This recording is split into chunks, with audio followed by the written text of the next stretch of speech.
Hey guys, it is Dungeon Master Mark. We are on day 19 of the RPG A Day 2016. The question for today is, what is your favorite published adventure or module? So I had to do a little bit of digging to find this bad boy right here.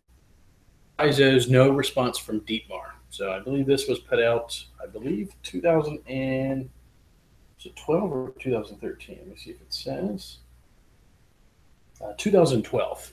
So I'm going to give you guys a little bit of information. I'm probably not spoiling anything because I actually did a video on this module a long time ago, and actually did a 3D terrain layout, right? Did all the caverns and everything. It's in the module.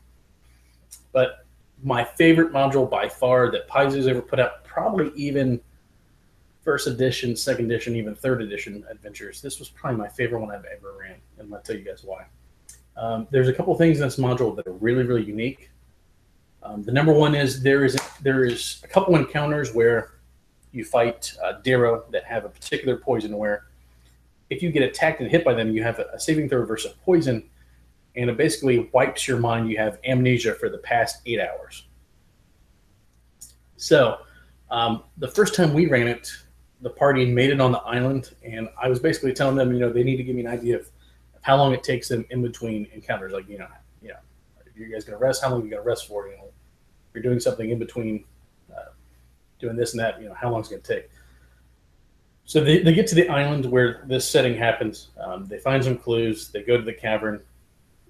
And at this point, like I said, it's been about 4 or 5 hours worth of stuff that's happened, like I said, maybe only 30 minutes or so into the game.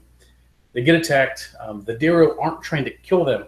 They're trying to basically give the party amnesia so the party forgets, so they leave them alone and they go away. Because there's a little village of the Darrow underground, right? So at one point, everyone in the party gets attacked. They basically, okay, we need to stop, we need to rest. Everyone goes to sleep. So I pass out notes to everyone, and basically everyone had completely forgot, what had happened previous to them going to sleep. So everyone wakes up and they go, what the hell happened? Why are we in this cave? So, another time I ran it for a group of players at my local game store, Gateway Games, and it was pretty hilarious. Where at one point, I believe there was 5 people in the party. 4 of the people in the party had got poisoned. So the one person who remembered everything that happened is trying to tell the rest of the party members what's happening, and since the rest of them don't remember it, they're basically, trying to make will saves to see if that person's lying. They're trying to make bluff checks to see if that person's lying. And it's even more hilarious when the paladin is one of the ones that's thinking that person is lying because they're the rogue. So the paladin's just dead set that the rogue is definitely lying, because there's no way that happened. They would just all forget. So there's definitely clever, like really, really clever aspects of the game. Because of that, if you look on Paizo's website, it doesn't get really, really great reviews. And a couple of people have posted, they're not really sure how to work that into a game if they're GMing it. I think it's one of those things you kind of got to roll with it if you're a GM. And you really have to have players who are creative and can kind of wrap their idea around the idea of if they were in their character's shoes, what they would do if they just completely forgot, basically most of the last day. So very, very interesting module. If you ever get a chance, definitely check it out.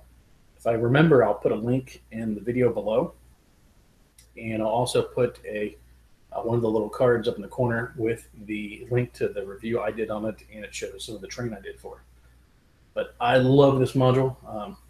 Haven't ran it for about a year, but actually I think I might dig it out again and put that on the list. Maybe I'll run it again sometime. But that is my answer for what is my favorite published adventure of all time. And thanks for watching, guys, and I'll see you all tomorrow for day 20. Bye.